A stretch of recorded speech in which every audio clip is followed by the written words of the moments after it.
Welcome to Kenton Teaches. Enjoy the video. In this video, I will explain how to make a suburban house. First, you'll need to thoroughly research local zoning laws and building codes to ensure your plans comply. Next, establish a clear budget, accounting for land acquisition, construction materials, labor, and all finishing touches. Finally, select an appropriate lot size, perhaps a quarter-acre or more, that fits your vision and local regulations. Once planning is complete, collaborate with an experienced architect to design a home that meets your needs and aesthetic preferences. Before any ground is broken, ensure you've secured all necessary building permits from your local authorities.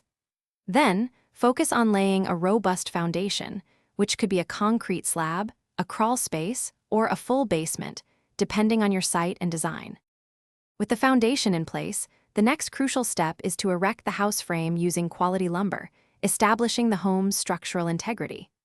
Following this, skilled professionals will install all essential systems, including plumbing, electrical wiring, and the heating, ventilation, and air conditioning, or HVAC, units. Don't forget to ensure proper insulation, such as R19 in walls, for optimal energy efficiency. Finally, it's time for the exciting finishing touches. This includes completing all interior elements like drywall, flooring, and paint, as well as exterior work such as roofing, siding, and windows. Don't forget to landscape your yard to enhance curb appeal and create inviting outdoor living spaces. For those who love to read, check the description for a link to the new Kindle Paperwhite and other great deals. Enjoy your new suburban home. Thanks for watching. Please subscribe if this video was helpful.